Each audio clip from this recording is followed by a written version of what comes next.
Nigeria unveils a 10-year agricultural plan at UN summit.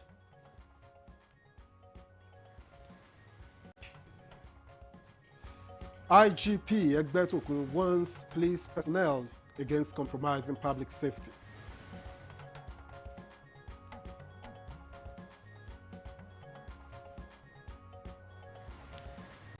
And lawmakers probe MDAs over anti-corruption compliance.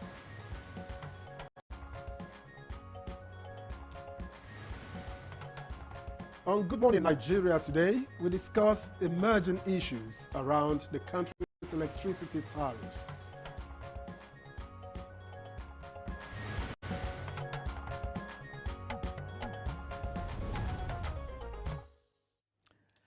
All right, so once again, the issue around electricity in Nigeria has been thrown up. This time it's taken a new turn. It's the Enugu state drawing attention after reducing tariffs for band A and B consumers from 209 naira down to 160 naira per kilowatt hour. Right, but the Nigerian Electricity Regulatory Commission, the NERC, has stepped in with a reminder that states cannot unilaterally adjust tariffs for power sourced from the national grid unless they are willing and able to cover the gap through subsidies. All right, so next concern is that unless the full cost of generating and transmitting power is accounted for, the stability of the entire system could be affected. And on the other hand, Enugu insists it is responding to local economic realities and doing what it can to support its people. So it's a delicate balance between federal government oversight on one hand and the growing state-level responsibility on the other. Meanwhile, many Nigerians continue to express frustration over rising bills and inconsistent supply. And that's a broader issue across the country, from Abuja to Lagos, Kano, and Maiduguri. Households and businesses are navigating the same struggle: high cost, but of course, unreliable power supply. Now, with the new Electricity Act giving states more freedom, the big question is whether this flexibility will lead to better service delivery, or simply add to the challenges already in the system. And that's our focus today on Good Morning Nigeria and its midweek's edition. I thank you once again for joining us on the program. I am Claire Adelabu Abdurazak. And just to ask, on what band are you? I'm on the Bandless? What band now? Hip hop band. Hip hop band. Okay, I'm playing the bass drum. That's the band I play.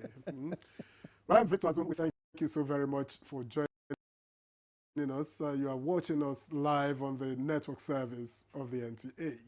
Chukudi Kolubaja will be joining us soon enough for the newspaper review.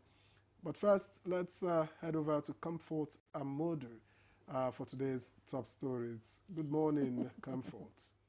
Good morning, Victor and Claire. Good morning, Nigerians. The Nigerian government has unveiled a 10-year strategic action plan 2026 to 2036 to transform its agricultural sector at the ongoing UN Food Systems Summit in Addis Ababa, Ethiopia.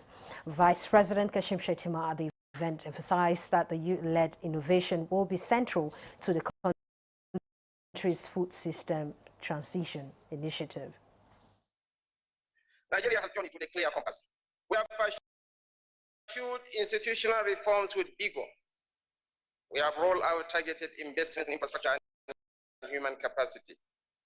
We have deepened partnerships across sectors and prioritized agro-industrialization as a key driver of inclusive growth.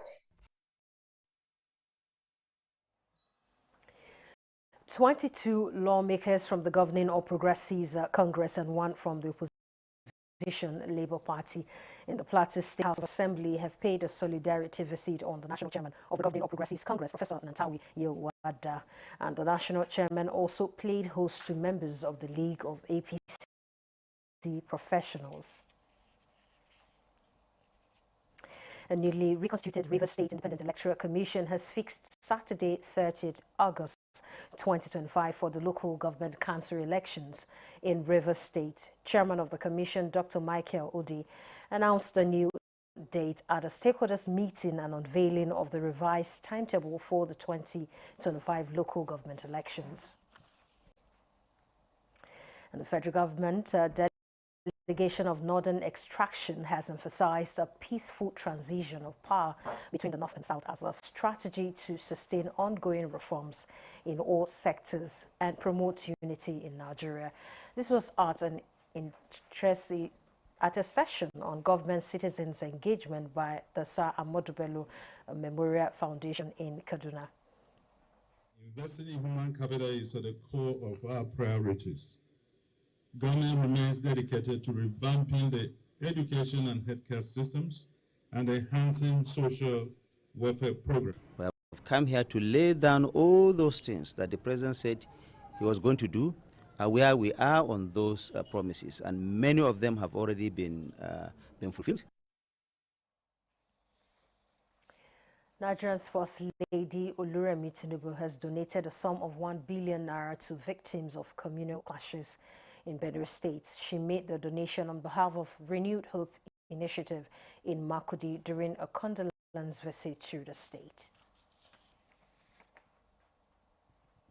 Nigerian's Diaspora Commission has taken note of a disturbing video circulating on social media showing the protest by some Ghanaians calling for deportation of Nigerians from Ghana, citing concerns over their behavior and attitudes. In response, Abike Dabire-Rewa, chairman of the NIDCOM, has condemned the blanket outrage against Nigerians living in Ghana, emphasizing that Nigerians are not criminals and are good ambassadors wherever they reside. She called for calm and advised Nigerians in Ghana not to be provoked or engage in violence, as the matter is being handled at the diplomatic level by the Minister of State for Foreign Affairs, Ambassador Bianca Ojukwu. Dabire Erewa also cautioned against the use of insightful language on both sides, which could escalate the situation. She advised Nigerians to disregard videos circulating about alleged attacks on their shops and properties in Ghana, citing a lack of evidence. And the NIDCOM chairman praised the efforts of Ghanaian and Nigerian High Commissioners in controlling the situation, and noting that the Minister of State for Foreign Affairs has also been in touch with Ghanaian authorities, taking proactive measures to address the issue. Deputy Speaker of the House of Representatives, Benjamin Kalu, has withdrawn the indigenship bill before Parliament to allow for further legislative consultations. And the bill, sponsored by the Deputy Speaker and 6 other members of the House of Representatives, sought to alter 1999 Constitution as amended to guarantee indigenous status to persons by reason of birth or continued residence for a period not less than 10 years or by reason of marriage. In a statement on Tuesday night, Kalu, who doubles as chairman of the House Committee on Constitution Review, said the withdrawal of the controversial bill has become necessary despite scaling second reading in light of constructive feedback received from various stakeholders. That's the news. Good Morning Nigeria continues with Claire and Victor right after this break.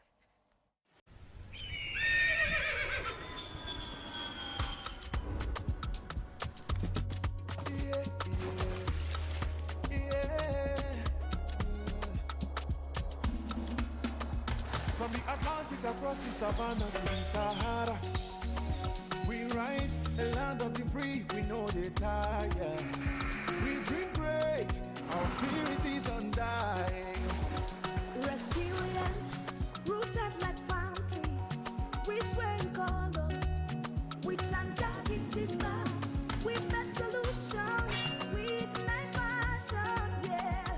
Education is unique, we have more than just solution. We are Nigeria, we are Nigeria. Strength and unity, we know they carry life. We are Nigeria, together live the dream of a land.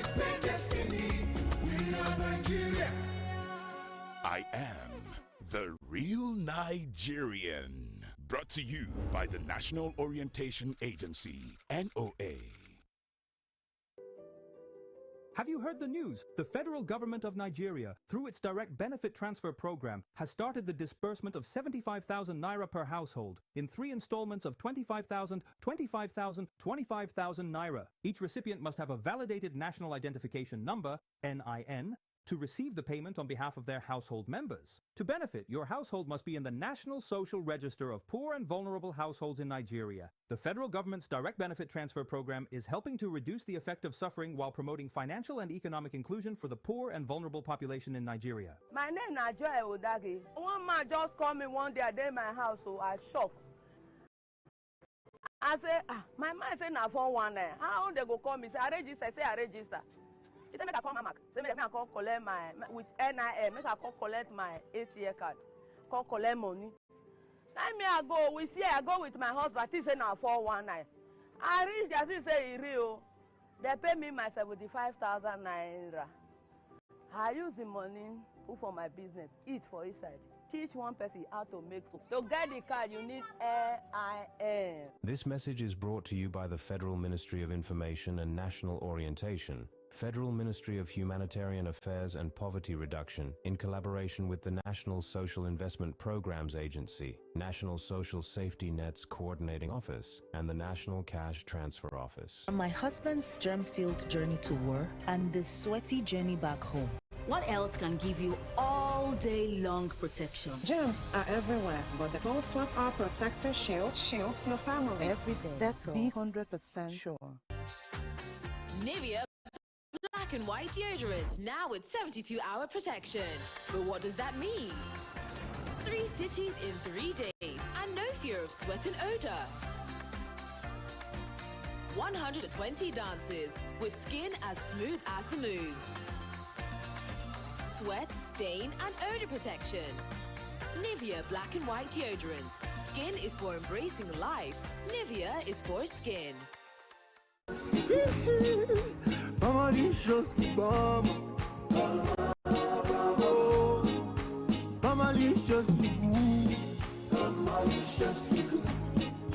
Maliciously good. The federal government of Nigeria warns vandals of national assets, electricity transmission towers, cables and other facilities to desist from this act of sabotage. Vandalism is a serious crime punishable under the law. Vandalizing electrical equipments will affect millions of Nigerians, including your loved ones. Remember that national assets belong to all of us, hence the need to protect them. Report all cases of suspicious movement around electrical facilities to security agencies. When you see something, say something. This message is from the Federal Ministry of Information and National Orientation in collaboration with the National Counter-Terrorism Center, NCTC, Office of the National Security Advisor. The Nigerian national flag represents our country's history, culture and identity. It was designed in 1959. The colors are emerald green 2.0, which represents agriculture, and immaculate white represents unity and peace. Know how to handle our flag. Illuminate the environment or don't fly the flag overnight. Do not fly a dirty or tattered flag. Take such flag to the nearest National Orientation Agency office for proper disposal and replacement. The national flag can only be flown at half-mast on the directive of the federal government. The national flag must be flown at the same or higher height when displayed alongside other flags. Don't burn or allow the national flag to fall on the ground. Do not print, decorate, modify, or insert the coat of arms on the flag. Our national heroes are not buried with the flag. They are honored by presenting it to their next of kin during interment. Respect our national flag. Be a real Nigerian. This message was brought to you by the National Orientation Agency, NOA. All right, thank you for staying with us on Good Morning Nigeria. It's time to take a look at what's making headlines across the nation this morning.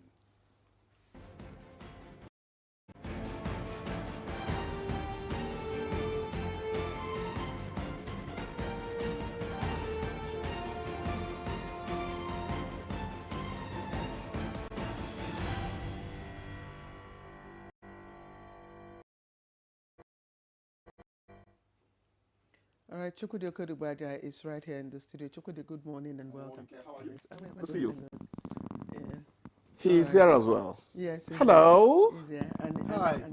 You're returning rebellion for. Okay, let's quickly start. How are you? I'll quickly take a leadership newspaper, and the leadership leads with Northern governors defend Tinubu as ACF says he's unfair to North. That story is on page 4. It has some riders there, and you see the picture story of the I think that was the event that took place yesterday in Kaduna, if I'm right.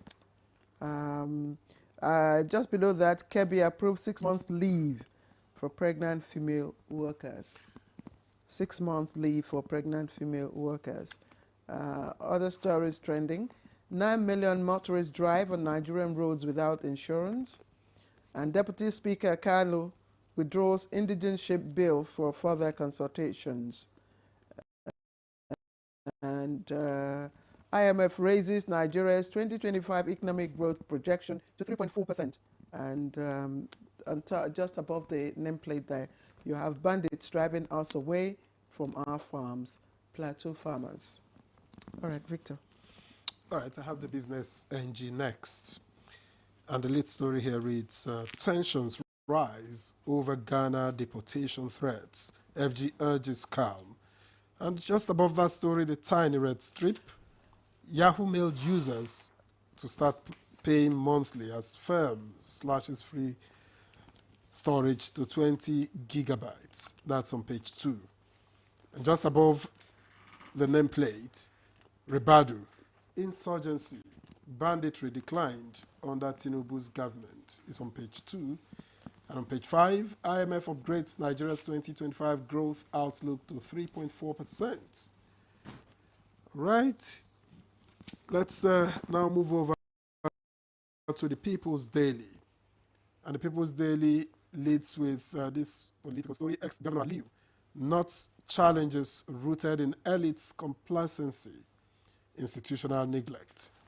All right, that story you can find on page 5. And just above it, you have the double 92 MDAs yet to establish anti-corruption units, 127 ineffective. That's credited to ICPC, and the story is on page 4. And the other, Tinubu OK's automatic jobs, scholarships, cash awards for 200 NYSC honorees. You can get details of that on page 5. And at the bottom of the front page of the People's Daily, quite a number of stories there. Audit report, Senate gives NMPCL 3 weeks to respond to queries on 210 trillion naira. Interesting. And on page 7, Barrow Port probe, lawmakers summon minister, Niwa MD.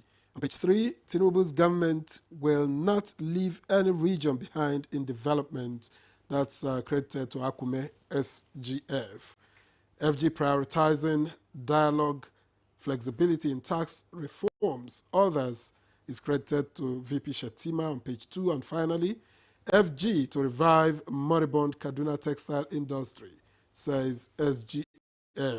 And you get details of that on page 9. Chukwode. FG to revive Kaduna moribund textile industry. When they say that, you go nostalgic because of the days of Ankara, the days of Kente and all that, those fabrics. My mother mentioned many of them were coming from home. We were not importing them. You keep asking what happened to us. And it seems to have spread to every facet of life. That's the sad aspect of it. Complaints. Northern governors defend Tinubu as HCF says he's unfair to the North. What I don't quite like about Nigerian politics is that the ethnic card surfaces so easily. Integration in Africa is a tall order because there's a way we think.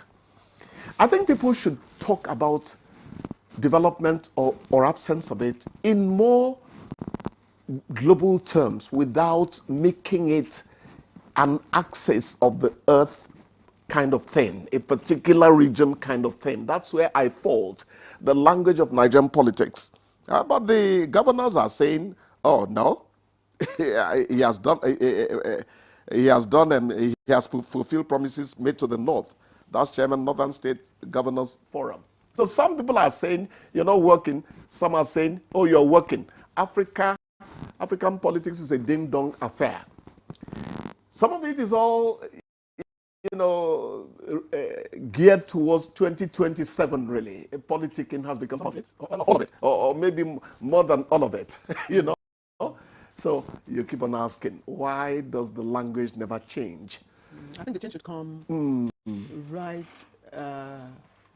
from the politicians themselves and at the base of campaigning, because that is where you find the candidates, making these promises. Okay, we will do this. Now the North is saying, look, he has fulfilled or not fulfilled promises made to the North. Yes. Which means during the campaign or the party manifesto, there were specific promises made to a particular region. Yes. But it shouldn't be so. That's the point, Claire. Yes, it shouldn't be so. No, your promises should be to Nigerians. Spread amenities fairly. Let it be seen that a transparent process of distribution has happened. Don't regionalize it. Exactly. The language destroys the spirit. No, I'm saying it from a different perspective. Yes. For instance, if I'm correct, when you go to campaign, if people have issues with water, and you say, oh, for you people, I will provide water. You go to another area, they have issues with roads, and you say to them, I will give you roads. I mean, you could do that. It's in the messaging. You see, she took it from my lips again. Yes. A politician comes to deliver projects, infrastructure, to grow the people. So those things will always happen. But the language you use regionalizes it, and at a point it becomes acid to the rest of the country. Africa suffers things that it can easily avoid if it changes its communication. That's the point. Yes, and that's what's happening in Ghana now. I don't think Southeast people in Ghana are really, interested in taking over anywhere. Chukwudi, I think that story is also here. It's also there. Yes, you may. How do you communicate your success where you are? Africa still has very, very raw nerves, sensibilities you have to respect. Nothing like no man's land enough on any patch of soil of Africa. We are still potently ethnicists. So you must mind how you behave on another man's soil. Africa is like that. In New York, they're not going to notice a group of Africans who are wearing masquerade clothes on the sidewalk. They'll ignore you. Chukwudi, in Africa, they won't. Chukwudi, I agree with you, and more so that the essence of ECOWAS was to achieve this integration. Integration, Claire. Unfortunately, the younger generations probably have no idea or have little knowledge of where we are coming from. And it doesn't bother them. And the essence. And ECOWAS protocol, free movement, has done a great deal to, to drive that. We have done it now. Yes. So all of these things just show or manifestations of the ignorance of the objectives. And lack of continuity. Of that program. So our leaders must do a great deal. It's either some of these instruments are taught in schools now, or you find a way to teach the younger ones from home. From home, that there is a reason why we are called Africans. Yesterday we had a program. Thank you, Claire. We had a program here, and a lady from Barbados, I don't know how you're going to call me now. Barbados came here and said, look, we've all traced our origin back to Africa. We are all Africans, so we are coming together under an umbrella they call Mother Becon's Ikpada Initiative. To see how they can bring back, Africans whom we were. I keep talking about it here. When I hear analysis on Nigerian television stations and all that, something keeps telling me they're missing the point. till we go back to how we were. We were welcoming to people. What happened somewhere? How can we correct those things? And it's a humanist attitude. I keep on saying, see a human being before you see a tribesman. That's where to start from. And the home seems to have collapsed. Mom and dad are chasing sustenance. And the children are picking up habits that do not quite make them good neighbors of the man next door. We have to try, because where we're going is self-liquidation. I know, but Chukwudi, I know that you have harped on. I keep talking about our it. attitude Yes. as Nigerians outside this country. Be that as it may, the event in Ghana, has also been received with anger and outrage by so many people, because you have termed generality of Nigerians as criminals with the placards. Exactly. You saw, this, and NITCOM chairman. Our elder sister, yes, spoke about it just yesterday also. Precisely. She was quite clear about it. But also caution. I mean, Nigerians, we are hospitable, we are patient, we can be calm. And don't forget that we are still the big brother of Africa. No matter what others may do, yes, we cannot be drawn into the bandwagon. But I hear that some of us fight on the streets of China. No, but whatever that may be, I mean, we are humans. You will have the rotten so eggs. well. No, I allowed you to take over the analysis because you were doing better than me. No. But we are humans. No, but you will have... A good man knows his limitations. Chukwudi, when you buy you must know your limitations. When you buy Clint Eastwood said that to an overzealous police officer before he bombed him to death. I'm not the reviewer, so let me You must keep know quiet. your limitations. Yes, a good man knows his limitations. Okay, thank you, Chukwudi. So, whatever we think we are, we must know our limitations wherever we are. I agree. Communicating who you are matters a lot. Strategic communication requires so much from you. Just that everybody won't be the same. So well. I must applaud everybody won't be the same. Some people will still be irrational. That is why I was saying, if you it doesn't make it right. Chukwudi, it doesn't make it right. If you buy a crate of egg, I'm sure you will find one or two that's not the same. But the Jacksons will tell you, one bad apple doesn't make the whole bunch bad. Hey, I was good when I was young. Are you singing in reverse? Okay, just before we go, one last thing. The deputy speaker, yes, has withdrawn the indigenship bill for further considerations. Yes. And if you know what the clause, the indigent clause in the Constitution, yes, what it has done or what it is doing in terms of fueling ethnic issues, yes, you'll be amazed. And a lot of people have said, let us look at that clause again. Rework it. So in the wisdom of the speaker, the deputy speaker, thank you, following the advice, according to him, he has withdrawn that indigenous bill.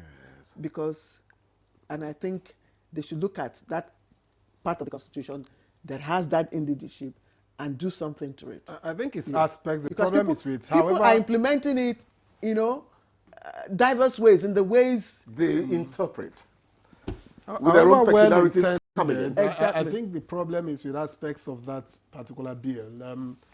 Not a terrible bill. It's something that you can look at the aspects that are raising concerns and work out and return. Do they still teach civics in schools? Victor, I am nothing without you and Claire. I find the expression, when I am compared to your existence as my fellow human beings, people should know that. We find definition because there is one Omotosho, one Ikechukwu, one Hausa man that we can compare our lives to their lives. That's the only way we can find definition for ourselves. So we need one another all the time. I think they teach civics. It's, what I'm not sure of is the depth of what is taught these days. But let's thank you very much. I see you are in the mood for dance. Please dance away. We appreciate your time and we'll see you tomorrow. You know whether I don't chop. Newspaper review is... we are done with newspaper review, and Good Morning Nigeria continues after this break. I like to confuse you.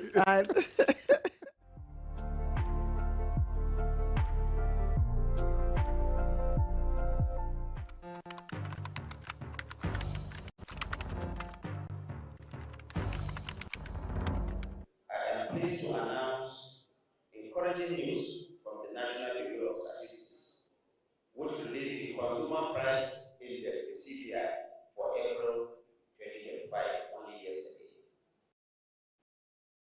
According to the report, the headline inflation rate for April stood at 23.71%,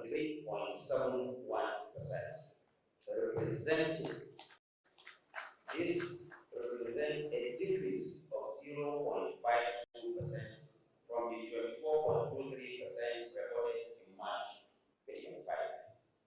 Similarly, month-on-month inflation dropped by a notable 2.04% from 3.90% in March to 1.86% in April.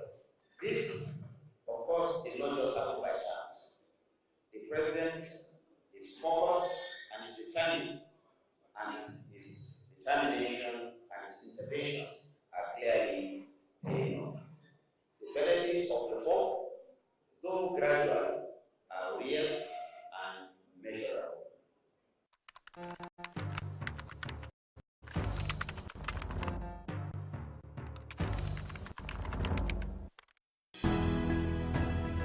The counsel of our fathers. My advice to these young people is please do not take us back to those harrowing days.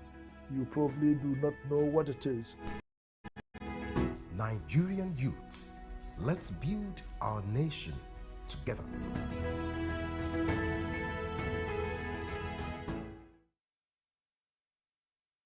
Our major currency unit is the Naira, while the minor unit is the Kobo. They are both in notes and coins. The Naira is more than just a medium of exchange. It bears the images of our heroes. So, stop abusing the Naira. It is a criminal offense to spray the Naira at events. Stop stepping on the Naira. It's not your enemy. Do not squeeze, ruffle, or write on the Naira. Handling the Naira with dirty or oily hands can deface the Naira. Love the Naira as you love yourself. Be a real Nigerian. Do not abuse the Naira. We're not in a romantic relationship, we're in a dash. Brotherly relationship. Friends with benefits. Yeah, very bad boy. No. Family relationship. Who be your family? Situationship. Are you in a situationship? It is well. Survey says... Hey! Onenge is my girlfriend. You want dodge? Thank God. Say I hacked.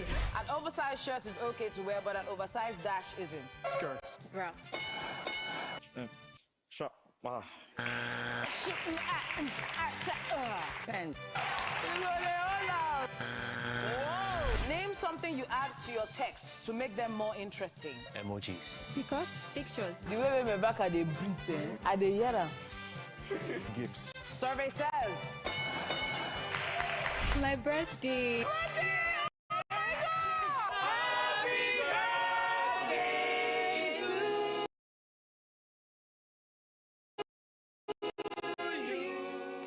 Hey, ready to breathe cleaner air and save money? Let's talk about gas. Drive with CNG, the smart, cost-effective choice. Fill up for less and travel further. Save money, save the planet. Switch to LPG for cooking, cleaner, healthier, and better for environment. Say goodbye to smoke and eye problems. Do you know Nigeria is a gas nation ranked 9th globally with over 209 trillion cubic feet of gas reserve? Gas isn't just for cooking and driving. It powers industries too. Cleaner, cheaper, and more efficient. And the best part, conversion centers are popping up everywhere. It's never been easier to switch to gas. Join the cleaner energy revolution. Choose LPG for cooking and CNG for your vehicles. Clean energy for brighter future. This message is brought to you by the Office of the Honorable Minister of State for Petroleum Resources, Gas, supported by the Nigeria Midstream and Downstream Petroleum Regulatory Authority, NMDPRA.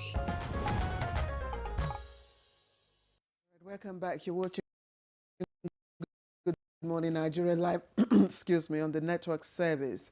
All right, we told you that there are fresh developments around Nigeria's electricity tariff, and that's our focus today on Good Morning Nigeria. So before we begin our conversation proper, let's listen to the background report put together by our correspondent, Ibrahim Dan Hamidou.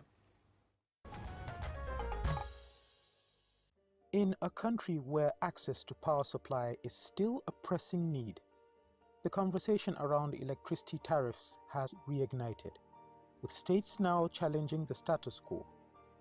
From Enugu to Lagos and Kano to Maiduguri, households and businesses say they are paying more for less. Electricity, promised round the clock in Band A, now flickers like a candle in the wind.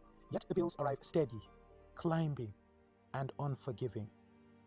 In Enugu, the state government dared to step in, cutting Band A tariffs from 209 naira to 160.4 naira per kilowatt hour, effective August 1. It was a bold move aimed at relief, but one that sparked tension. Nigeria's power regulator, NERC, swiftly warned subsidies cost money, and those who cut must pay. The deeper concern isn't just about who controls the switch, but who bears the burden. The federal government is already reeling under a 4 trillion naira shortfall in the power sector. And now, states wading into the waters must ask, can we afford the ripple effect? Meanwhile, supply continues to dwindle. In Kano, factories struggle, paying 206 naira per unit, with profits swallowed by diesel. In Kaduna and Borno, small businesses now survive on generators. And in Lagos, citizens ask, why Band A when the power barely lasts a day? Across Nigeria, over half of all registered customers are still unmetered. That means estimates, sometimes inflated, sometimes unfair, fuel more than just frustration, they fuel distrust.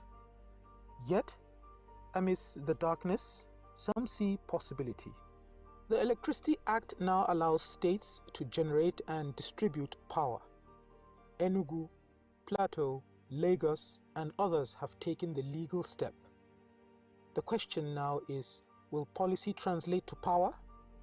Real, stable, affordable electricity, not just on paper. Nigeria's power puzzle remains unsolved, but the pieces are shifting. And as states assert control and citizens demand fairness, one truth shines through. Electricity is not just a utility, it is dignity, development, and a nation's promise waiting to be fulfilled. Today on Good Morning Nigeria, electricity sector professionals, regulators, engineers, and policy minds will join us to explore the tariff tensions, the legal crossroads, and the road ahead. Many thanks, Ibrahim and Hamidu, for that background report. Let's begin by introducing our guests just before we go into the conversation proper, and I'll start by introducing Lanre Elatuyi, who is an electricity market analyst. We thank you very much for joining us. Thank you so much, and good morning, Nigerians. All right. Kunle Kola Olubio is President, Nigeria Consumer Protection Network. We thank you very much. It's my pleasure. Good morning, Nigerians. All right, and let's go over to our Kano studio. Dr. Abdurrahman Umar, Senior Academic Department of Electrical Engineering, Center for Renewable Energy and Sustainability Transition, Bayero University in Kano, and he joins us from our Kano studio. Dr. Umar, thank you very much for joining us.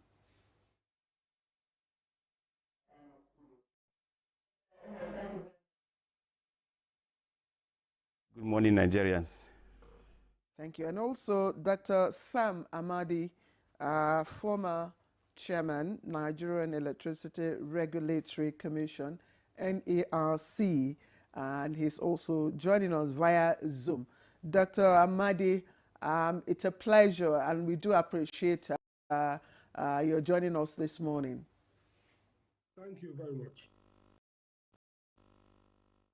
I'd really like to start with you, and I think everyone will agree for us to start with you for obvious reasons. You have been at the helm of affairs at NERC, and you know, there have been conversations around what has happened in Enugu, and everyone is talking about it. But one thing that has come out is the issue of constitutional responsibilities between NERC and states, electricity regulatory commissions. I'm just wondering if you could just put it into perspective, the scope of the responsibility of states regulatory commissions within the 2023 Electricity Act. Well, thank you and good morning. First, let me say that I don't like to attend this kind of program because I've been on the road because of his NTA and my love and respect. So that's why I agreed to. I'm supposed to be speaking the rest a couple of minutes in a keynote as keynote speaker somewhere. But again, back to the question. First, I think oftentimes Nigerians fail to pay attention to what's going on, and when it happens, they start, what the Americans will call Monday morning quarterbacking. We play a match on a Sunday in the American football, so-called soccer football. Then the Monday morning that's not goal. Monday morning start to quarterback, try to defend a goal score. Now let's get it very clear. The first is the Constitution that was amended, I think, under President Buhari, who signed into law the Constitutional Amendment, and that Constitutional Amendment removed the restriction that was on state governments in the previous Constitution, and that restriction was that state governors cannot get involved in regulating either through elections, through the law or through the regulator, anything that concerns network, transmission, and distribution. Of course, the states could be involved in generation, the states could perhaps invest in distribution, but they cannot regulate, make laws as state assemblies or as a regulator regarding network. So that constitution removed it, and therefore states have all the powers, together with the federal government, to regulate all value chain of electricity. Now, the Electricity Act followed that through by us to following through in that language with a little caveat that when it concerns electricity that is going through the interstate, which makes sense, no state can regulate interstate trade. And secondly, if it involves the use of TCN, then the state cannot regulate everything because it can't regulate TCN. So that's the state of play right now, constitutionally. And the Electricity Act also says that if a state enacts a new law on electricity market, sets up a regulator, two conditions, then it can apply to NEC to get exemption, and NEC will grant it the exemption after some time and due process. So about 9 of those states have done that. I have been advising a couple of them.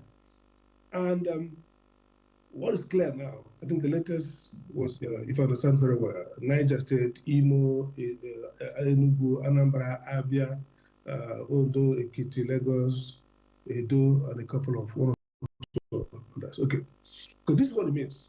It means that they are responsible now to fix everything about generation, distribution, and transmission of their own assets. And the same law now says to transition this new process, the DISCOs, who are regional monopolies, what we call private monopolies, we now have to create subsidiary companies for each of those states that want to opt out. So if you are in Abuja, as we are here now, and let's say Niger State, of course, Niger State is opting out.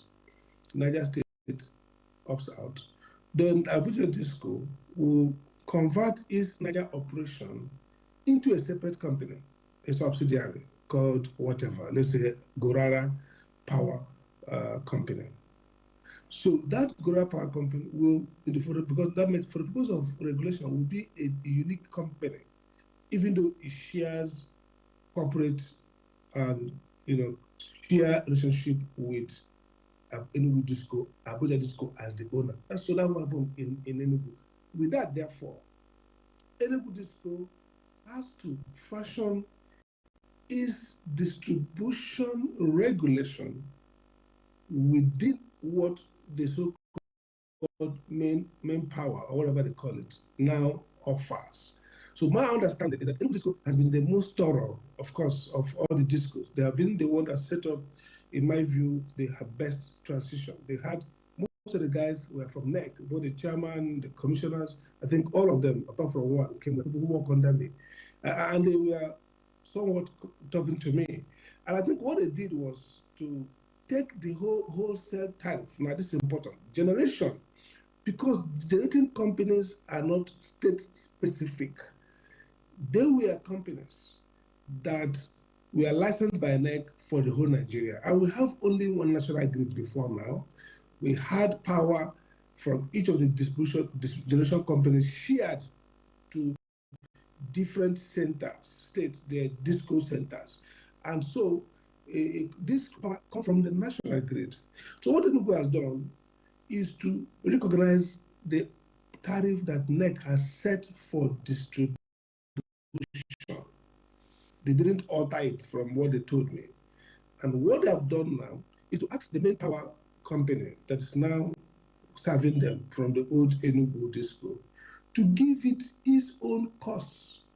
So they said that the company gave them, let's say, 10 billion. I'm not precise.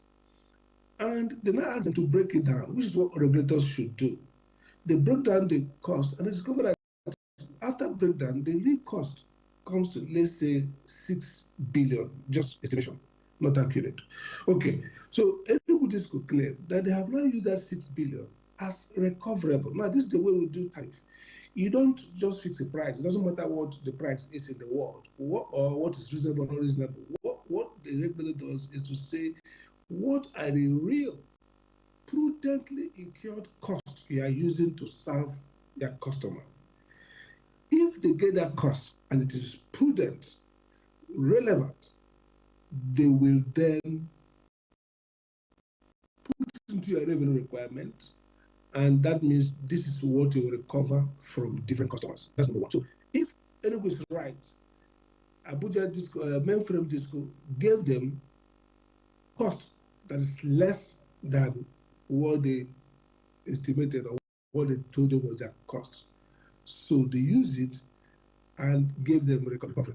So that means the cost in Enugu does not necessarily have to be the same as the national cost, because the price in Enugu should not be the same, because the cost of serving Enugu customers does not necessarily have to be the same as the cost of serving Imo or serving Niger. Why? Customer density, customer number, typology, invested assets, new investments, they will differ from state to state. So that's number one. Number two is this. If there are components of this tariff that is subsidy, which is part of the debate from NEC and others, and the Minister of Power. So if there's a subsidy element, the question is, what's the nature of that subsidy? If it's a subsidy that the federal government, in its eminent domain, as the father of all, has put in the system, and Enugu takes advantage, that is legitimate as long as the federal government has not pulled out that subsidy. Again, if it's a subsidy paid from a federation account, which means an account that Nigerian states own jointly, then Enugu is entitled and the federal government cannot exclude them. But if it's a tariff, a subsidy that is discretionary, meaning it's a federal account, federal government uses some money, the federal government can decide to say Enugu can continue to enjoy it, because that, by the way, the federal government owns overriding responsibility for citizens in Enugu state for access to reliable electricity. So this is I'm now putting both my regulatory hat and my constitutional scholar hat to tell you that this is how it works. So This therefore means the Enugu will be right to plug into that subsidy, assuming there's a subsidy, and use it to also reduce their own tariff. And the third and last point is this. The discos, I think, are panicking and trying to use, of course, they are entitled to use lobby and all this strategy. The fear is that there may be a domino effect, which is what happens when incident like this creates contagion. So different states will say, oh, this looks nice. Enugu has done what NEC cannot do. It has reduced the tariff for e-citizen. People are happy. So we can do the same. And they begin to look and copy Enugu's methodology. And that might mean that the discos will end up not having enough revenue. Now, this is where the ministry's leadership come in. The leadership here will be two things. One, to make sure, to look at the methodology and get some real experts, not talking heads, not people who are close to the minister or people who support party and all that, and say, help us go through these methodologies. Are they methodologies that are cogent? Are they a right methodology? Would they really allow recovery of cost? Because if there is under recovery, then there will be under provision of service, and down the line, there will be collapse of the industry, and the federal government, as the one that has ultimate responsibility for the Nigerian citizens, need to assert itself and say, no, we can't allow a part of this country to have its grid collapse because of poor methodology. So the federal government should be doing referral, review, and once they're satisfied that the states have followed the fundamentals of energy pricing and that they are really doing what they ought to do, they should not give any heed to disco hoopla, because that's part of the business. The business is to make more money, most times at the expense of citizens. And the second thing the federal government will then therefore do is to not look at the federal level, what are the things that are causing cost escalation that probably Enugu has made savings on. Because when I was next chairman in 2014, I was abused. And they said, oh, I want to help PDP election, 2015 PDP election. When I said, look, let's zero out the collection losses, because it cannot have a tariff that is increased by 300, 200%. It's a shock, never allowed in the industry. And I said, we're going to put your collection at zero. You come and prove to us that each of your elements that you claim are right, current, coherent, and cogent, and proven. If they've allowed me, if it wasn't politics, and I've gone ahead, we would have been talking about this level of tariffs, because sometimes there are too many inefficiencies that the discos build into their model. And because we want to incentivize investment, customers pay inefficient price. So efficiency at two levels. Customers should pay only efficient price, which is a price that is efficiently incurred to serve customers. This should also be awarded efficient cost, which is cost that they incur efficiently, not when they carry all their own losses, the things they could control. Some bogus losses are thrown to the consumer. And that's what I tried to do. But when the new government came in, they blackmailed me, and then they asked us to reverse. Well, we reversed because we have to pay the government. And that's why we have, sometimes some of the figures are crazy. So, all right, Dr. Amadi, thank you. Thank you very much, Dr. Amadi, for that elaborate opening shot. I get it sets further background to this conversation. But let's cross over to Kanu, where we have Dr. Abdurrahman Umar. And I'm wondering, in your opinion, from where you stand, would you say that the Electricity Act anticipated this sort of conflict? And do you think that states can actually regulate grid power sustainably?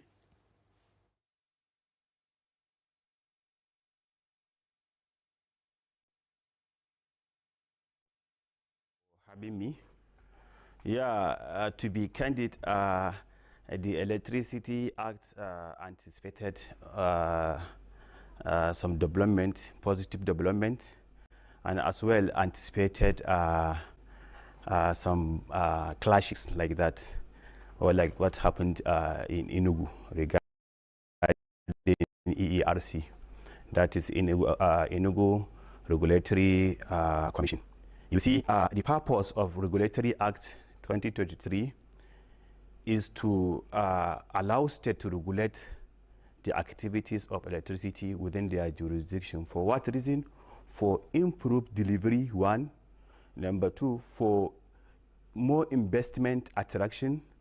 Number three, for improved efficiency.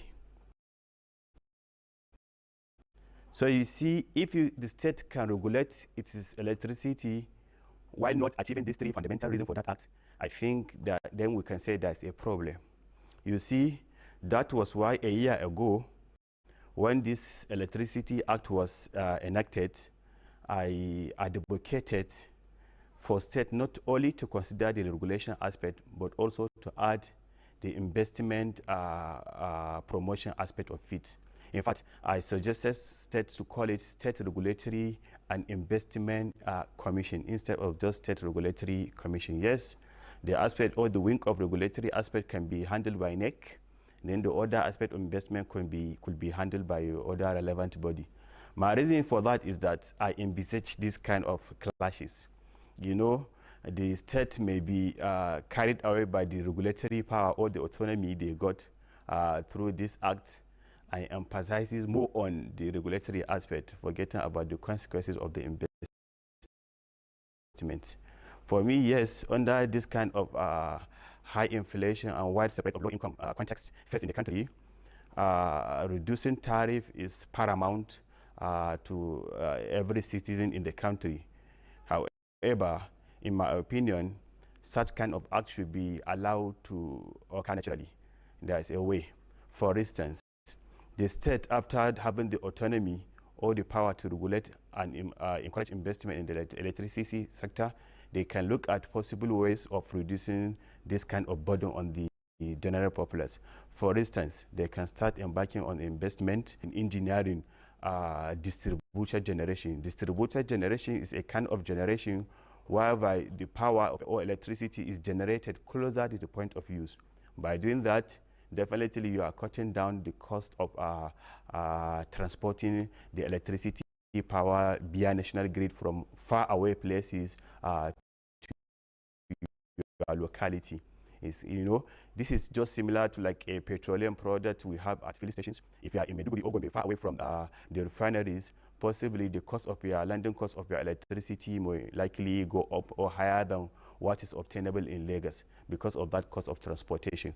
So now, having the generation instead of at a far away places, having it closer to users, definitely the cost of that transportation, which is also embedded in the general tariff of the electricity, could be reduced. You can see this is one aspect.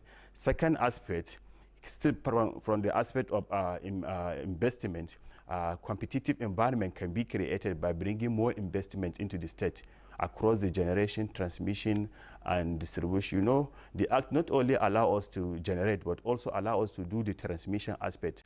For companies can do it, individual actors as well can do it. The only thing now, you know, the transmission has to be at a secondary level, meaning the transmission has to be within the state.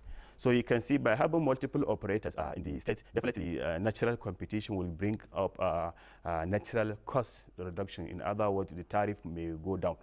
You see, now another aspect, the state that can also look at it in a near future instead of embarking on this regulatory tussle of power is to look at the other alternative renewable energy. You see this policy, when they are bringing this policy, definitely we know from the policy aspect, because it's the policy that gives room for all this regulation. We know right from the beginning that the policy is going to be unique to each state, depending on the geography of that state. I mean, the resources the state is having. For instance, like now, Lagos, most of it is talking about gas generation, gas distribution, and the rest, while places like Kano or state like Kano or Katsina is talking about solar or renewable energy. So you can see all these peculiarities are applied to this sector. Also, the capacity of the people, the affordability of the citizen in the state is also a matter.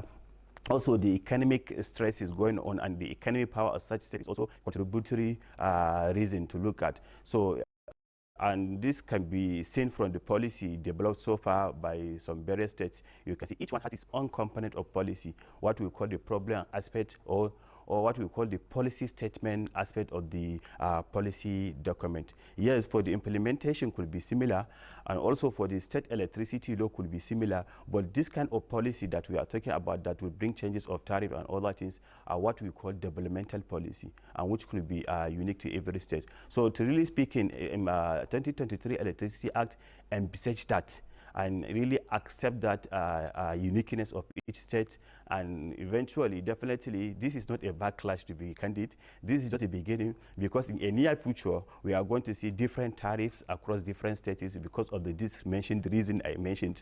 For instance, the resources, if Kano will be able to be producing its power or electricity at average of 100 naira per kilowatt hour, definitely places like Lagos, because their major source is gas or fossil fuels, their rate could be around maybe 150 kilowatt per hour. So you can see eventually there could be these differences, and these differences has come to stay. It's not going, it's part of the development, and we envisage that. In fact, coincidentally, what will tell you that coincidentally now, currently at the National Assembly, there are things ongoing. The same act is being amended. It's tagged Electricity Act, Electricity Bill 2025 is being amended, and part of the recommendation is coincidental to what is happening in Enugu. That will tell you, yes, the act has foreseen that, because number one, part of it is they are talking about the framework for subsidy, which comes under the item of PCAF, that is Power Consumer Assistance Fund.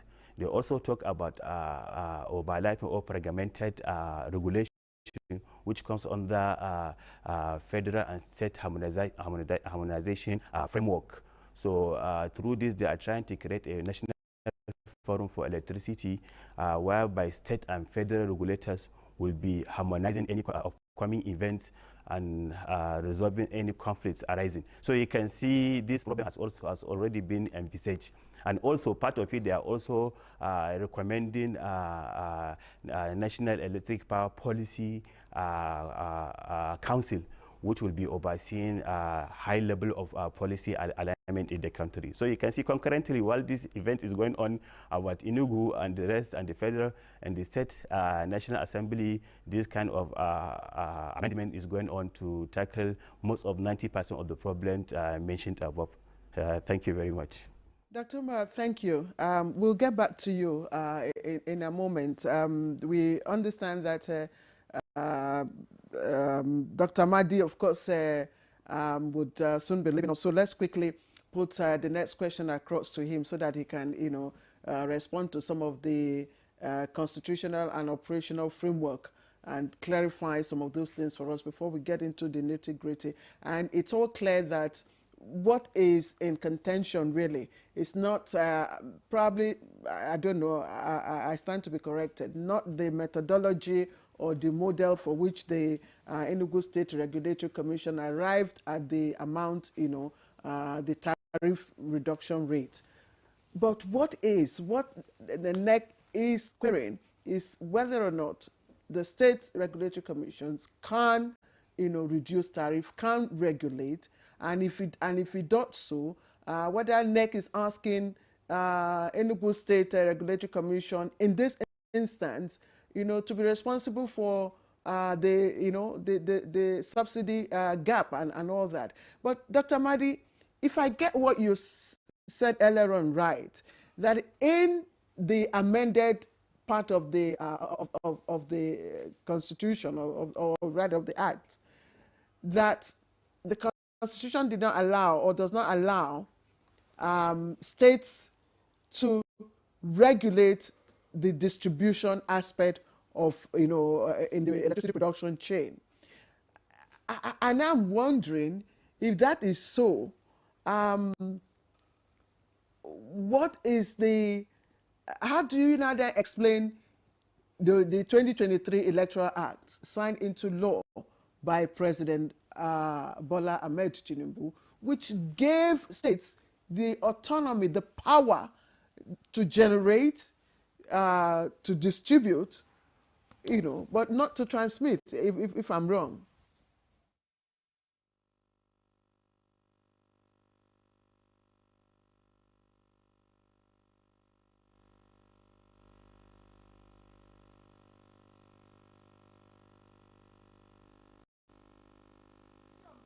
yourself.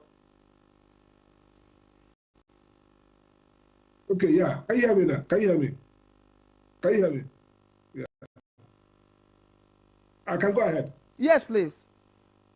So I said before the 2023 Electricity Act came into being, the 1999 Constitution did not allow states to regulate distribution, generation, or anything. Now, the new Constitution signed by Buhari now allowed them, and so Tinubu signed a consequential Electricity Act. So today, both the Electricity Act and the Constitution are aligned. They allow states to do all this. I don't think NEC can make that kind of argument because it will appear very illiterate in my view and elementary. Enugu State has a right to fix its own tariff. Even if they like, they can fix it dangerously bad. It's a constitutional right of the state, not of the Enugu regulator or NEC. And by the way, NEC has no constitutional authority. NEC is exercising the constitutional authority of the federal government, the chapter section 5 power of the president. That's what NEC exercises. This is what I teach in administrative law. So NEC is an agent of President Tinubu to man the electricity sector. Enugu regulator is an agent of the Enugu state government, and President Tinubu's Electricity Act has now aligned with a new constitutional order by authorizing Enugu state to do what it is doing. So no debate. Enugu state has a right to design, define its own tariff. Now this is the only problem, complication. There are what we call shared services, and that's where I think the ministry do a great job. They didn't walk through a transition to help each of the states understand. For example, TCN is still a common service. When I gave a lecture, TCN MD then was so happy that I brought to them and said, TCN is now like any other company owned by the federal government. It can work with the states, and the states will pay fees that NEC has mandated. So what Enugu or any state can do is to take those fees for TCN and put it in their tariffs, because they can't regulate TCN. They can only buy services from TCN. They can even have a contract with TCN, and TCN can even give them a lower price. That's fair. So the same with the generating companies now. Until states create their own generation, states can, if they have their own generation plan, they can remove themselves from the federal generator, except the fact that there's a contract. So there are two elements, law and contract. There's a contract between Enugu Disco and the national system operator, or the embed, to the PPA, power purchase agreement, to buy power. So as long as the Enugu Disco buys that power and sends a component of that power to Enugu, Enugu will recognize and pay that wholesale price. That's the end. When it comes to Disco, the Discos are now subsidiaries doing their own business in each of those states. So the Enugu Disco that is now called Manpower is now an independent company deemed to be licensed by Enugu regulator. So they're going to give them their cost, and Enugu will freely set up the tariffs. It doesn't concern NEC. How does it concern NEC? NEC has no more jurisdiction over Enugu. If there's power outage in Enugu, it's not NEC's problem. It is Enugu Disco, Enugu regulator's problem. If people are overpaid, it's not Tinubu's problem. Only that Tinubu, as president of Nigeria, can talk to the governor and say, look, this is causing trouble. Yes, that's at the level of governor to president. But at the level of NEC, NEC has no role. In fact, NEC allowed the train to move and sail through. Then start, after it has gone, to start talking about, NEC has nothing to do here. What NEC has to do here is to keep on doing the wholesale tariff that it does for the generators that are now collectively owned. So the generators are selling power to these states that now have their own independent regulator and independent power sellers. So the component of generation is fully captured. Enugu has not altered it, so there should be no problem. What Enugu has done is to reduce the retail tariff and abolish so-called bandwidth. Now, again, let's get back to those, whatever I call it, category A that people pay for. That is not, it's NEC that designed it to recover money. Anyone can choose not to have that band A, band B, band C, and create a different customer class. That's what it means to be an independent regulator with the power that the Constitution has given to a state. And it's unconstitutional for NEC or anybody to try to stop a power given to a state to self-regulate itself on distribution. So as long as anyone decides to say, we're not going to charge band A people this amount, it means that the real cost of serving that band is less in Enugu than what the NEC. I don't want to say whether NEC costs. I have my issue. I've already addressed it to NEC officials. I don't think band A, band B made a lot of sense to me, but it's their choice. They have the power, they did it. So Enugu, it can't force the same pricing on Enugu. It's elementary. It can't do that. There's no constitutional or regulatory logic that says that if the price of power for this customer class in Abuja is X, it should be the same in Kano. And by the way, in America everywhere in the world. Dr. Sam Amadi, thank you. Thank you very much. Thank you very much. Of course, you are emphasizing the independence, the significant independence that the states have to regulate the power that comes to them. We thank you very much. But let me get to Lanre Latuyi. Thank you very much for your patience. Now, what exactly drives tariff hikes, for instance, in Band A? There are two sides of a coin to this discussion. So depending on which perspective you're trying to talk from. Let me correct an impression. The issue of Band A is not arbitrary. It's not just something that just came out of nowhere. It is because of the fact that the regulator, in conjunction with federal government, was trying to reduce the burden of subsidy on the consumer, on the federal government. The subsidy burden for 2024 was about 3.2 trillion naira until the introduction of Band A tariff.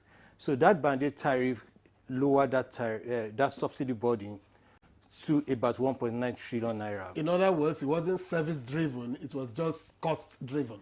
Yeah, it was service-driven in the sense that there was an SLA for discos to be able to make power available for at least 20 hours every day. And that mechanism to actually make sure that if you don't provide that number of hours, maybe for 7 consecutive days, that feeders can actually be put down to Band B. So that's just by the issue of Band A tariff. So let me talk about this issue of tariff by Enugu, main power from Enugu State, and what NEC has said. This is it. The Electricity Act 2023 granted states to regulate power generation, transmission, and distribution. That is the law. The law is quite different from the practicability of it, of the operation of power system.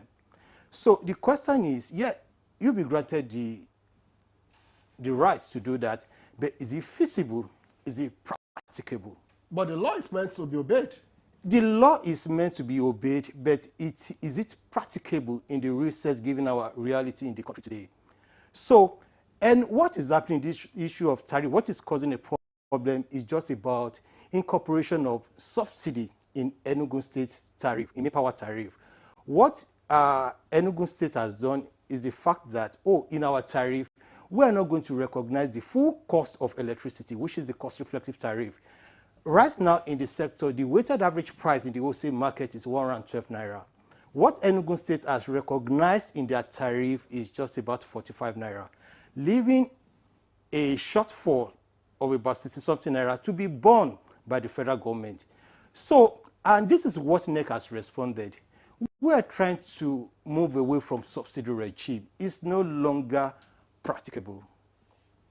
The federal government has said times without number that we don't really have money to pay subsidy. So Enugu State, now that you'll be granted autonomy, recognize the full costs in the wholesale market. This is it. Though the states have the power to regulate on generation, transmission, and distribution, they don't have that facilities now. Until states are able to have their own power system, that means the generation plants, the dispatch and the control center, the transmission line, then it is at that point that you can say that they have their own electricity market. Right now, that's, I hear that's a lot that states now regulate electricity market. No, what they regulate right now is just the distribution segment of the electricity value chain. And if you look at the National Integrated Electricity Policy, it is stated there that NEC will be regulating the wholesale market, states will be regulating the distribution of the retail segment. So right now, the wholesale market, what is the wholesale market? The wholesale market is the centralized pool where all the generators in Nigeria pool their energy being generated. That is still being regulated by NEC. So what NEC is saying that now is that, oh, if you want to come to this market regulated by NEC, you have to pay the full cost of generation, which is 112 naira, and that has to be incorporated in your tariff. So, but Enugu is saying that, oh, but there's this subsidy being provided by the federal government. Though this subsidy is not cash backed, the subsidy projection for 2023 is about 2.33 trillion naira. What is appropriated in the budget is probably about 900 billion, not cash backed, and there's no assurance that that subsidy is going to come. So that subsidy sits in the book of the GENCOs as receivables. So it's the GENCOs that bears this burden of subsidy that is not being paid. Now we hear of 4 trillion naira that the federal government is going to pay. If federal government clears that debt today, in the next 2 or 3 years, that is 4 trillion naira will be accumulated again until we move away from this market regime that we operate in the sector. So NEC is saying that we want to do away with subsidy. Enugu is saying that no, the federal government is still paying subsidy in quotes. So instead of you recognizing 45 naira in your tariff, recognize the full cost, the weighted average wholesale price of 112 naira. And Enugu State say, no, I'm not going to do this. As long as other Nigerians, in quote, as they enjoy this subsidy being provided in quote by the federal government. So that is the bone of contention. All right, but sorry, Victor. I was just going through, the explanations given by Enugu State Regulatory Commission. Just a point. It said breaking this across the various tariff bands means that band A will pay 160, while other bands B, C, and D and E are frozen. He said band A at 160 will help main power to manage rate shock, and if the subsidy is removed, savings will assist them in stabilizing the tariff over a defined period of time. Then it went on to say, nevertheless, at all times, the tariff will be cost reflective and will not require any state subsidy. Thank you very much. Before coming to your studio, some of us were reluctant to speak on this issue. I know the battle I had to go through with WADA and so many of you start to convince us, because the privatization of the electricity sector, the whole essence of it is to de-risk the electricity ecosystem. And what Enugu Electricity Regulatory Commission has done is to further increase the exposure of the market to risk. We're talking about investors' apathy in the Nigerian power sector. You see, we have a model of regulatory ecosystem. The intention of the federal parliament, you see, Enugu State is crying more than the bereaved. The intention of the federal parliament, the Electricity Act you're talking about, the amendment of the Constitution, was initiated and driven by the federal arm of the Federation. That's the National Assembly. They were the drivers of this amendment, and we call it executive bill or whatever. They were the drivers, and they gave this liberty to Enugu State government. So Enugu State government's position is as if those who gave them the leverage do not even wish them well. The federal government has been taking a lot of burden, and the sense in it is that federal government feels that in the concept of devolution of power, if some responsibility are given to the state, they could micromanage some sector effectively. It's not just electricity. You know, there are key aspects of the economy that were hitherto under exclusive lists, like Inland Waterway and what have you. And what we have done in the current dimension is to make sure the state had the leverage. Where are we coming from? Between 1979 to 1983, Dr. Sam Mbakwe of Imo State created what we call the IPP. Amaraku, the old Imo State covers the present Imo State and Abia State. Amaraku IPP, Independent Power Plant. Students of school age, their parents were levying 10 naira then as contribution to the investment in the sector. And in 2011, there are 14 IPPs, independent power plants, that came to Nigeria, investors willing to invest, and they raised bond for federal government to encourage them to invest. Because of the bureaucratic bottleneck of MBET, Ministry of Finance, I was directly involved, negotiating with bilateral, multilateral department of Ministry of Finance, and they were frustrated. So what Enugu State government need to do is to replicate what Sam Mbakwe has done. Create the market first. In an agro value chain, you say from farm to gate. The farm, you have to have a farm before you now have a barn. Enugu State government, what they need to do first is to make sure that, like any other state, create institutional framework, legal framework, and regulatory framework. That is the ecosystem. Which framework? They already have a regulatory framework. What we are saying, the electricity itself, if you look at the petroleum subsector, distribution of petroleum products, if Enugu State government, for example, legislates on the price of pump prices of petrol, let's use it in local parlance, and say, okay, we want our pump price to be 120 naira as against 800 or 900 naira. That means that the petroleum tanker and marketers will not deliver petroleum product to Enugu State. And who will suffer? My constituents, which is consumer. Now what Enugu State government is trying to do through its delegated agent, as amplified by Dr. Sam Ahmadi, is to prevent electricity consumers in Enugu from enjoying great source power supply. How? You cannot give because they say this is in the interest of no, this is political consumers. No, we see just like Dr. Sam Ahmadi has said. Yes, Dr. Sam Ahmadi is a politician, is a gubernatorial aspirant, and we can read through the line that as a he's politician. He's an academic. No. Let's put. It's my very good friend. Let's put it this way. No. Hold on. What Enugu? Hold on, please. He's on this program not as a politician. And he has not spoken as a politician. He has only answered our question. So I think. It's either on the two sides. He has prerogative, of his. Okay, let's address. So let me ask you. Now, the Enugu State Regulatory Commission says, look, we have reduced this tariff on distribution, not on any other, for which they have constitutional powers to do that. What is wrong in that? Is it that it is wrong, or that it is putting the cart before the horse? Exactly. You see, I just laid a background that in Plateau State, for example, maybe in the next few days, I'm supposed to be in the Plateau to do a further study. In Plateau State, since 1954, we have the NESCO, and we have what later became Just Electricity Distribution Company. For over 4 decades, NESCO and Just Disco, as it were.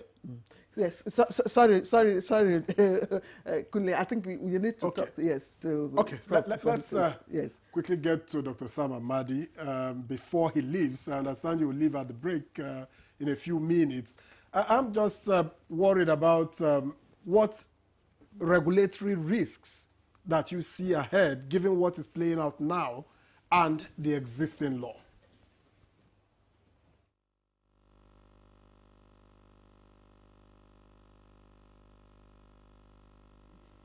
Thank you. So let me take about one by one. I've been speaking here as an expert, not as a politician. By the way, I have been a special advisor to Senate President over 10 years ago, having worked as special advisor for foreign affairs over 7 years ago, and chairman of NEC for 5 years, professor of law, constitutional law, administrative law from Harvard Law School. I think I earned some respect on this subject matter. So I'm not here. I'm not from Imo State, by the way, and I won't run election. I'm from Imo State. So the point is very clear. Look, I'm happy that the hosts, you guys perhaps seem to understand this more than the experts. In Nigeria, people make a lot of noise, what they don't know. Now, I have 3 issues and questions to answer that question. First, the other panelist said something. He says, there is a generation tariff. Let me say it again. Let's stop confusing what people. Enugu Disco has accepted wholly, entirely, the generation tariff that NEC has given. It's not altering it. So what's the problem? He has not altered transmission tariff because it doesn't have snow power. What's the problem? What it has done, and I want to make this clear, there is nothing called cost-efficient tariff in the air. I don't understand why Nigerians don't want to learn. Cost-reflective means a particular cost. So, for example, the cost of serving Kano and serving Abuja can never be the same from a distribution perspective. Because it's a national, look, I'm speaking as an expert, PhD. I don't want, nobody should challenge me. You can't serve the same cost everywhere. Look at America. I lived in Boston, Massachusetts. Prices of electricity, okay, let's make it very clear. What is distribution cost?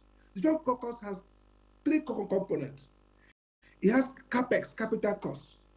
It has variable cost, O&M, operation maintenance cost, variable and fixed. All these costs, I give an example. NTA is here in Abuja.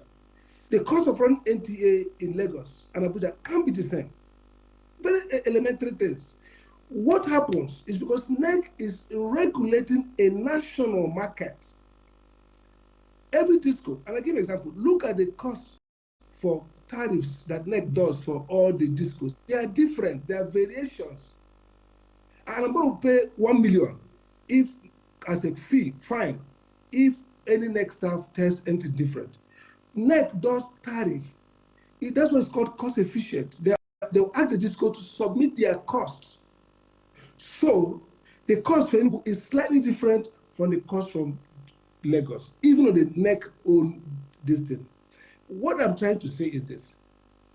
If Enugu, and that's why I would ask all of us, everybody, all the experts, go and get their methodology. The problem with Nigerian debate is that everybody's an expert, but nobody tries to read. I would like NEC to come and explain to NTA that we have reviewed Enugu methodology, just like NEC has a methodology. That methodology did not capture X, Y, Z. Therefore, it underpriced electricity. If the methodology is what I know and what I have received from them and what I've heard from them, that the disco, which is what NEC does not fix, NEC is not a spirit. We don't fix tariff through Holy Spirit or through intuition. NEC writes to the discos, send us your cost profile. They give to NEC. NEC sits in its office, review those costs and approve. We call it revenue requirement, approved revenue requirement. That means NEC is saying that you are going to serve 5,000 megawatts with 5 billion, made up of capital costs, made up of variable O&M, operation maintenance costs, made up of fixed O&M. NEC looks at them, run the numbers, and they said approved recovery. NEC now asks them to go and design how they recover the money. And so they give you different customer. Again, there are cross subsidies, meaning some customer class can subsidize others based on NEC. 2 issues here are very clear. One, the subsidy issue.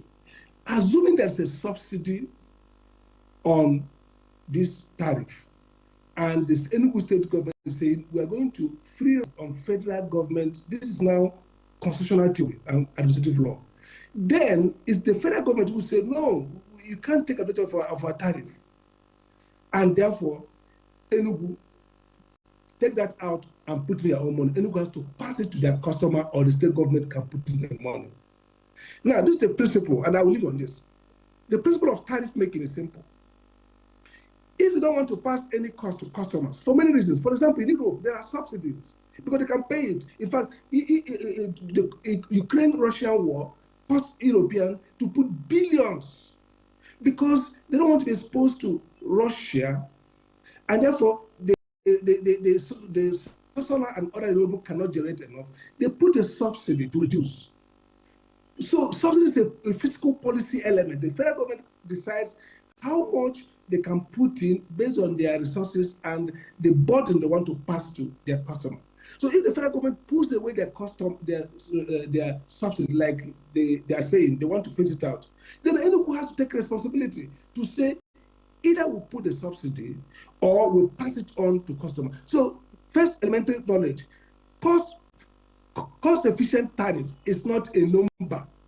It means the tariff that actually allows an operator to recover his prudent cost. It's not fixed in the air. So I agree with them. You must have cost efficient. What Enugu is saying is that based on the cost that the district has given us, I would like our panelists to also ask Mainframe, send to us what is sent to Enugu. Let's run the numbers. Enugu says they told us that their cost is A. We said, okay, break it down. They broke it down, it came to A-5. Why would you give somebody A if their real cost is A-5? I don't know how to, as a teacher, I'm trying to explain it very clear.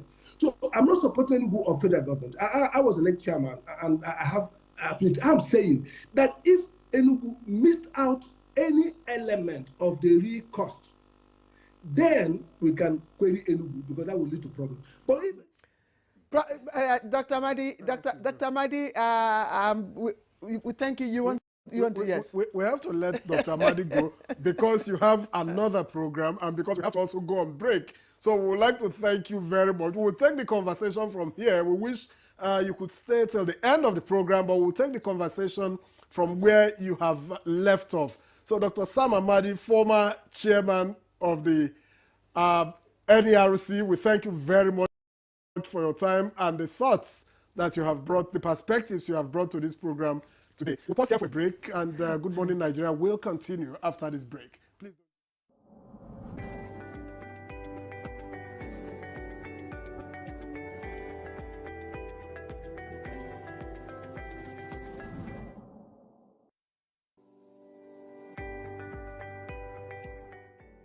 Food security is national security. And where there is hunger, then the insecurity in that particular country will continue to remain. And so it is in everybody's interest, not just the government interest, but the private sector as well, to ensure that we have a very good agricultural policy that drives sustainable growth and then progress, of course, in its implementation. One of the things that we were doing and we stopped doing as a country is the operations of the storage facilities, the storage infrastructure, all the way to logistics, talking about farm mechanization, the vehicles that we need. The feeder routes, the construction of the feeder routes. The feeder routes are so called because they are not A-trunk roads. They are farmstead roads. I believe that if a considerable investment can go into the construction of feeder routes, then our machines, our transportation equipment would be a lot more efficient. There will be a lot of uptime, less downtime, and we will be able to, on good time, transport our produce from farm gate to either factory gate or market gate. Let us look at how we can make a dual use of our farm mechanization equipment so that when a tractor in the planting season takes a plow, a harrow, and it's able to prepare land, during the harvest and post-harvest season, you should be able to attach a bucket to that tractor to be able to take it to the nearest center where it can then be taken on. These are short and medium-term measures that we can take to boost productivity. We need to ensure that agriculture is practiced in the most acceptable and modern way possible. We need to make sure that the science of agriculture is indeed science. In other words, we are able to apply methods, we are able to apply resources into green agriculture, so that when we are fully migrated away from hoes and cutlasses and all of these menial tasks, which, by the way, have formed some impression in the mind of these young people, they would then be able to see how enjoyable and how profitable agriculture can be. We've seen a lot of digitization of the sector. There is digitization of agriculture today. We have precision agriculture. We also have climate smart agriculture. All of these, of course, hydroponics, greenhouse agriculture, and all of these are actually a better way, a more excellent way of producing food in an organic manner, but a lot more smartly.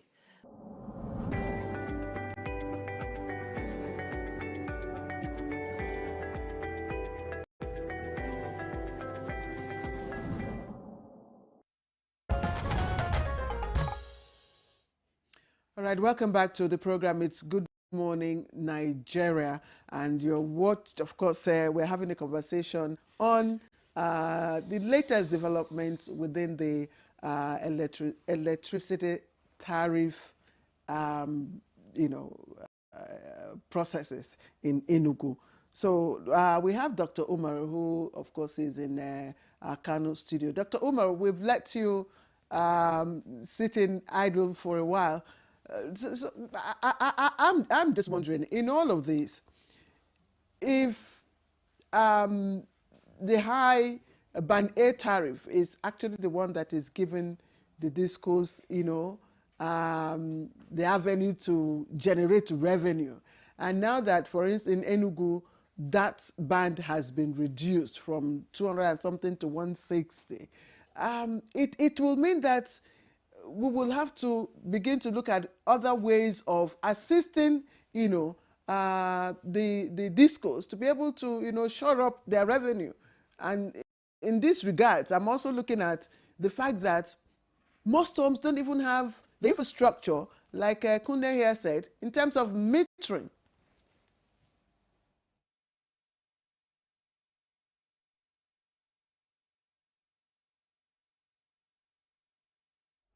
Truly speaking, that shortfall has a serious, is going to have bring a serious impact into the system.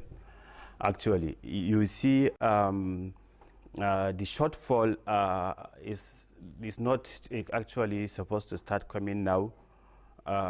It's not a good time to start exposing the system to this kind of risks. I think the system, especially the state market itself, is not ripe enough to start facing this kind of risks in terms of investment. So in other words, while we commend the Enugu State Regulatory Commission for taking that bold step, which shows, they have really understood the real regulatory power asserted to them. And also we have to commend them for, in fact, being the first state in the country to really start operationalizing the avenues of 2023 Electricity Act in order to make progress in the electricity sector. However, that shortfall, instead of the ERC to embark on this new regime of de-risking or risking itself, I think, on the other hand, it should look at other sources in order to support the discourse in the state, in order not to have a liquidity crisis or any shortfall in the cash flow. Other sectors, as I said earlier, can be looked upon, such as bringing more investors into the state to create adequate liquidity in the state, so that the discourse will not start to cry over any possible. In other words, there is need for shock absorbers rather to be created in the electricity market first before starting exposing it to this kind of risks. So in other words, the discourse should work with the regulatory commission to see that investment in the sector is really enhanced, so that this kind of shortfall may not have a negative impact over their operations. Thank you. Thank you very much, Dr. Umar. Let me get back here in the studio. I saw you shaking your head vigorously when Dr. Amadi was speaking. But to take it away from Dr. Amadi, is the move by the Enugu State, the Electricity Regulatory Commission, economically sound, in your opinion, or it is a dangerous precedent? I'm not going to answer categorically to that. It is the prerogative of the State Regulatory Commission of Enugu State to determine the end user's tariff. Nobody's debating that with them. I'm not going to debate that with them. So if they set the end user's tariff at 20 naira, they have the power to do so. If they set it at 10 naira, they have the power to do so. I think the bone of contention here is that, and in response to Dr. Amadi said, I think it's not just being, maybe he doesn't have clarity enough about how tariffs are designed, and he's a professor of law, not a professor of power system or electricity market. So I studied market design, so I understand market very well. But he ran the NERC, which is some He significant ran when it was an integrated vertical power system. When it was so, we are moving to a liberalized market, so it didn't run NEC when NEC is at this stage. So I'm not disputing that. I don't even want to talk about. It's not here. We don't want to. I don't want to talk about that. So is it economically sound for Enugu State to have done what they did? Like I said, it is in their power to set the tariff. Nobody has the right to contest that with them. Not me, not NEC, and not federal government. But what is being said is that you are seeing buying power at the wholesale market. You are seeing buying power, so you have to be able to buy power at the generation cost, the weighted average price in the wholesale market. The price is 112 naira. So what Enugu Discos did in that tariff modeling is to use the cost of generation to be 45 naira. So let's get this clarity. So the fact that he's saying that they've not touched generation cost is not totally true. So, but this is the argument from Enugu State. They said that there's something called disco remittance obligation, DRO. So disco remittance obligation is that portion that is every discos in Nigeria, this is the portion of the embed invoice that you have to pay. That is the generation cost. So, and that the federal government will now pay the outstanding in form of subsidy. So Enugu State is now saying, this is the logic behind it, that, okay, if we use 45 naira, our domestic disco remittance obligation, our remittance obligation is still going to be met by this tariff of 160 naira.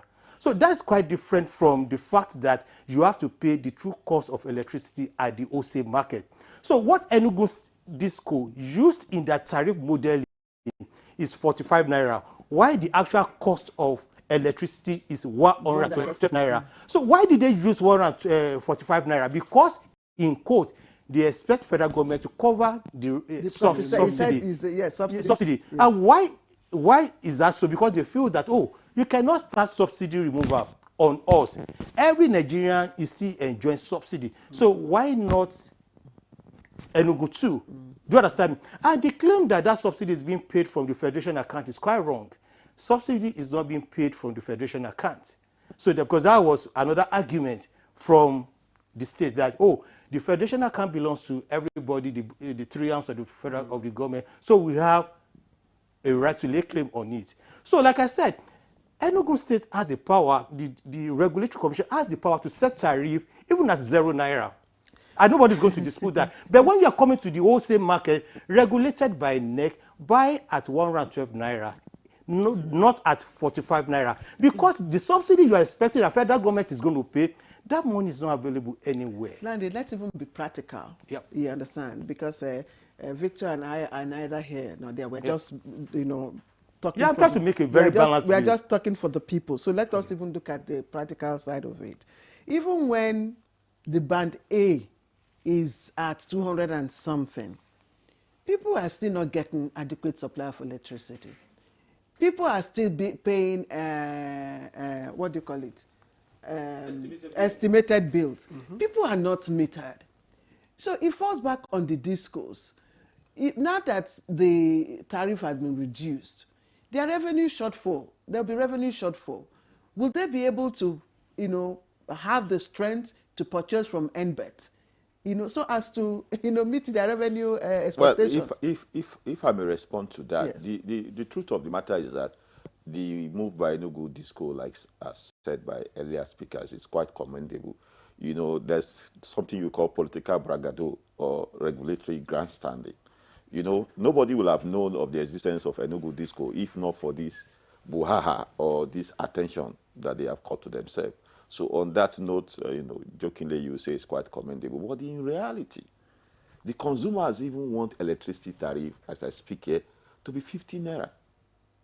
But the truth of the matter is that we are running a federation where federal government through the NNPC have fixed the pump price, like I was trying to say, of petroleum product. If Kogi State government, for example, say they want the prices as empowered by law as a federation unit, they want the pump price of petroleum product to be 100 or 200 naira. That means the entire Kogi State will be starved of supply. So the great source, there are a clear line of delineation and demarcation. You cannot give what you don't have. The Enugu State government or any other state government need to create the market. And in creating the market, you do economic mapping of the state. In Enugu State, you have abundant coal, clean coal, which is an energy source. You can use renewable energy source, which will be like Enugu State government can give licenses to a local government or senatorial district for sector-specific generation within the senatorial district or local government or intrastate. When they give licenses for generation, transmission, and distribution, they will set the parameters and KPI for intrastate electricity ecosystem. That has not been created. Consumers are a major concern. While we advocated for the Constitution and the Electricity Act that we have to be in alignment, was the mismatch that we're having. Now that the instruments have been given to the state, it is not for the state to be in conflict with federal institutions. There need to be level of collaboration. What are you doing about the metering to ensure, because this issue of metering has always been there, and you are speaking for the consumer. Yeah, in native parlance, Yoruba will say "efetele palapalapa." We are leaving the cancerous element and dressing it. The issue of metering, the issue of poor investment in transmission grid. Take, for example, we have a 415 billion naira debt sitting on the neck of federal government. That has been dimensioned into 217 that federal government has agreed to pay to TCN. The electricity sector, as it were, is in a big mess financially. There are a lot we are not talking about. Two wheeling charges. Generation will generate, transmission will transmit, there are auxiliary costs and wheeling charges. 417 is a debt to TCN alone. Now, the Ministry of Finance through the federal government agreed to pay 217 billion. The discos have not been able to pay the balance from where federal government stopped. We call it legacy debt, 217. The remaining of about 200 and something billion, the discos are not being able to pay. Now, as we speak to you, the CAPES, OPES, the discos now, they are technically insolvent. There is an agency of government, they acquire a lot of debt from fund intervention from federal government. You talk about electricity subsidy. Federal government gives promissory notes every year for electricity subsidy. Federal government have over the years not been able to prove that they have the capacity because of paucity of fund to pay the subsidy. So the generation company goes to the bank. And you know, in Nigerian bank, if you're going to take credit facility, you're going to take it at 35%. They go to the bank. There are several occasions I've been to the minister office, Fashola. I'll meet the likes of the investors in generation. You need to see them. They go and raise bond. And so what the state government need to do first, in not missing the step, create the electricity market. They need a partial risk guarantee. Any investors, being a Nigerian investor, partnering with a foreign investor, they need a partial risk guarantee. State cannot issue that partial risk guarantee because if a state take credit or loan from any development finance institution, they will be inked against the balance of Nigeria. That is our foreign reserve or foreign banks. Which is why the National Assembly gets like you have the case that the Ministry of Justice and Office of the NSA, one of the presidential jets was seized by a country because of a transaction between a state government involved and a foreign company. And all they need to do is got garnishing order. against our investment, our bank account, or our property. So state cannot issue partial guarantee. It is African Development Bank and World Bank, and they will deal with the Ministry of Finance. Multilateral and this. So these are the things that the state need to do: get partial risk guarantee, put call option agreement, and all the collateralization and security that is needed for this. Electricity is sold. Is priced internationally. We are fast running out. So of what time. we are saying, the state needs to create the market, create the incentive for investment, create the enabling, do economic mapping. Each of the senatorial districts, which of the electricity sources based on energy mix is available. Now, who investors? They could be off-grid, they could be embedded, they could be sector-specific to cluster and agro, so that will provide my constituents the opportunity for alternative and competition. That is what the state needs to be focusing on. Yes, we have to quickly take this. Yes. Solomon says he lives in Katankpe Extension. 3 weeks ago, he observes that the number of units for his area was reduced from 10. For 10,000 naira, he says it was reduced to 22 units. When he inquired, AEDC says Katankpe Extension has been switched to Band A. Unfortunately, since 3 weeks ago till now, we've hardly had light for 7 hours a day. And when the light comes, it is not stable. We keep taking and bringing it. They keep taking and bringing it every 30 minutes. Kindly tell AEDC to rectify this. We don't mind paying the bill, but they should give us the service. This is from Arabika in the poll, Lifecam Abuja. I appreciate the discussion. Thank Dr. Amadi for deep knowledge of the industry and education to listeners, broadens his knowledge. However, renewable energy is the best way to go, but government must support acquisition of the necessary tools to ensure efficient alternative power supply. And we also have Alade Tunde sending in his own contributions, but generally he says tariff may also be used as a form of taxation or revenue generation for the government. I know you have all right, some, I have just a couple, and this first one is from Parts. What is the meaning of Band A, Band B? Some states pay higher, while some states pay less. As citizens, why should we have to pay for certain Band C, Band Z to have constant power supply? Okay? And from Kolumba Umana in Uyo, he said, good morning to everyone in the studio. Estimated billing is a serious crime against humanity. In Itu Road, axis of Uyo in Akwa Ibom State, in a residential area, PHCN gives an average bill of 120,000 naira per month, even if you stay in a 2-bedroom flat. The fraud by marketers in PHCN must be checked. In some compounds, you see 2 separate bills that same month. Prepaid meters aren't available again. Well, I think he's making reference to PHCN. We're not in the era of PHCN. PHC, Port Harcourt Electricity Distribution Company, PHDC. PHCN. Yeah. Okay, just a final note from you. I'm thinking that having secured the 2023 the Electricity Electoral Act. Electricity Act, thank you. Shouldn't the conversation now shift to this? We know the subsidy removal on fuel. We know what it has done.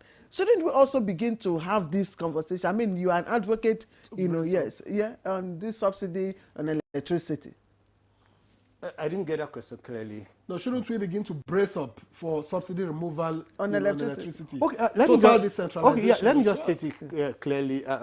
We've been talking about all the problems, but we're not talking about the solutions or the way forward.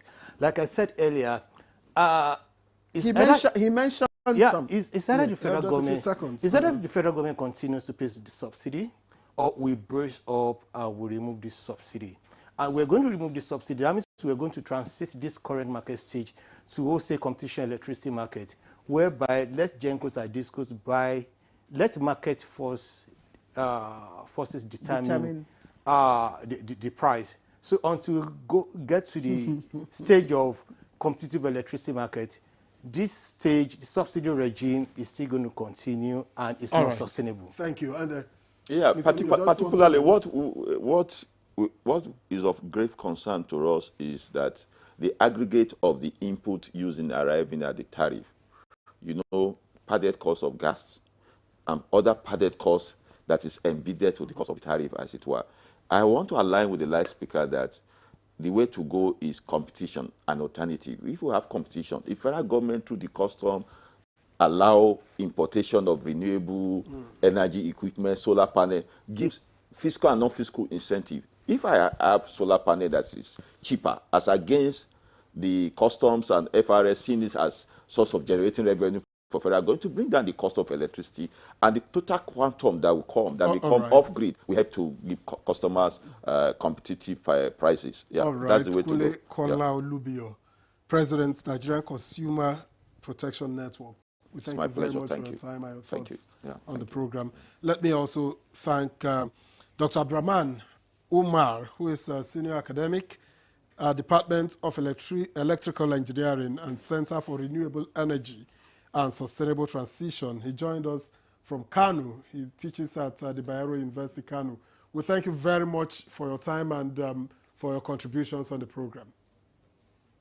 And finally, from here, let me thank Larry Latui, who is an electricity market analyst.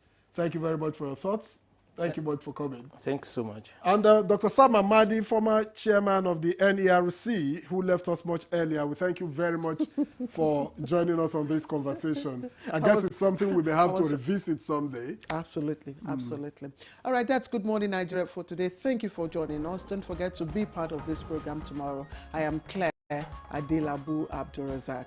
And I am Victor Azu. We appreciate your company. Let's see you again tomorrow.